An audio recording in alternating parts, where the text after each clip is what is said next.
Assalamualaikum warahmatullahi wabarakatuh. Perkenalkan, nama saya Naisri Wahyuni Nurul Baria dengan NPM 212121023. Pada kesempatan kali ini saya akan memaparkan mengenai kisah gadis Malang dalam novel Gadis Pantar Karya Pramudia Anantatur. Novel ini menceritakan seorang gadis yang masih belia yang dinikahkan dengan seorang Bendoro melalui perjodohan. Setelah gadis pantai ini dinikahi oleh Bendoro, kemudian gadis pantai ini diajak ke istana yang berada di sebuah daerah di Jepara. Kemudian gadis pantai ini tatkala di istana disebut Mas Nganten. Mas Nganten ditemani oleh seorang bujang paruhbaya yang mengajarkan beberapa pekerjaan. Ia juga dibacakan dongeng. Namun ada sebuah peristiwa yang menyebabkan bujang ini terusir dari istana. Setelah bujang paruhbaya ini diusir, maka yang digantikannya yaitu Mardinah. Mardinah adalah seorang yang masih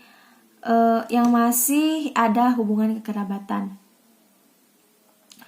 Setelah beberapa lama tinggal di istana, kemudian gadis pantai ini diizinkan pulang atau pulang kampung ke halaman rumahnya, ke kampung halamannya. Tatkala di kampung, gadis pantai ini disambut dengan meriah oleh para warga. Namun Mardinah ini sangat tidak suka tatkala ada di kampung halaman Mas Nganten ini.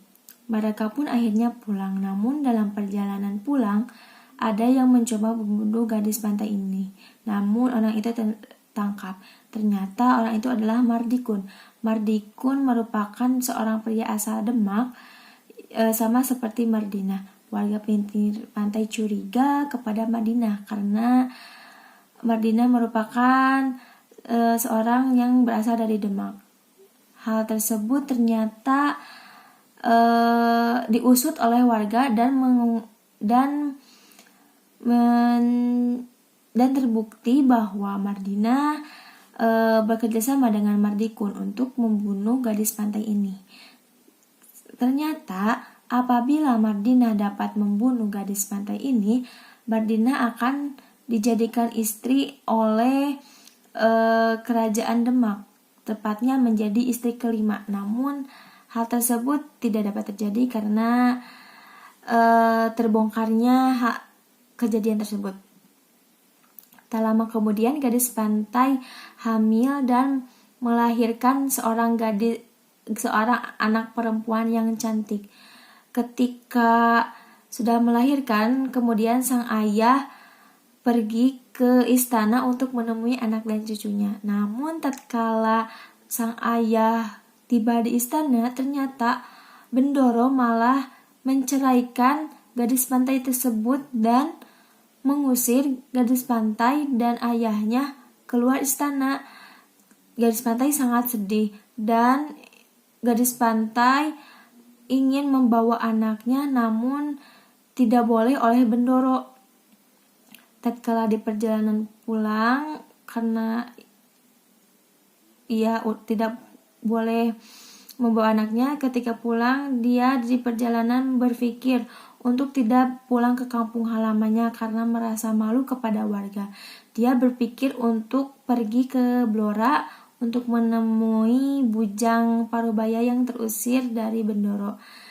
Hari-hari gadis pantai lalui dan hanya bisa melihat istana dari kejauhan. Dalam buku ini terdapat kekurangan dan kelebihan. Kelebihan yang saya dapatkan dalam buku ini yaitu adanya saya mendapatkan pengetahuan tentang sejarah feodalisme Jawa zaman dahulu. Jadi kita dapat mengetahui bagaimana kehidupan sosial pada zaman dahulu. Kurangannya yaitu terdapat dalam segi menggunakan istilah dan bahasa yang zaman dahulu sehingga sulit dipahami secara langsung, jadi tidak langsung paham mengenai isi tersebut.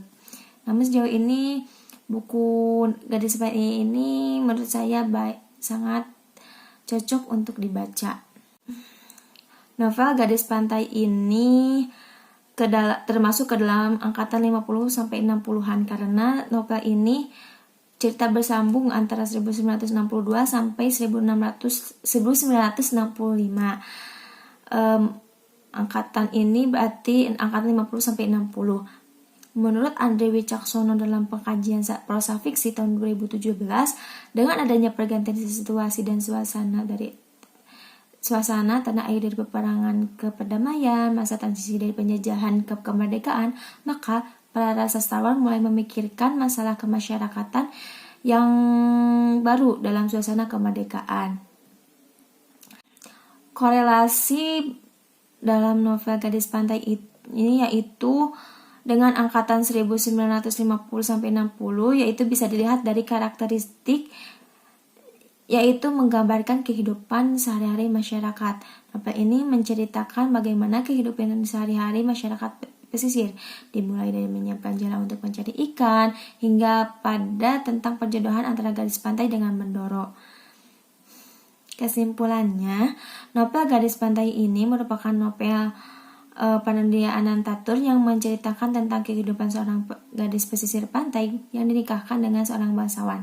Dalam novel tersebut terdapat kesenjangan sosial di mana seorang perempuan bisa dinikahi dengan seorang bangsawan merupakan hal yang menjadikan perempuan tersebut dinaikkan derajat, bahkan bukan perempuannya saja tapi dengan orang tua dan keluarganya. Namun tak lama setelah menikah dan mempunyai anak, gadis pantai ini diceraikan oleh si laki-laki tersebut atau si Mendoro tersebut, sehingga si perempuan merasa malu oleh warga. Lalu si perempuan ini memutuskan atau si gadis ini memutuskan untuk pergi ke kota lain untuk memulai kehidupan yang baru. Demikian yang dapat saya sampaikan. Mohon maaf bila banyak kekurangan. Terima kasih. Wabillahi taufiq wal hidayah. Wassalamualaikum warahmatullahi wabarakatuh.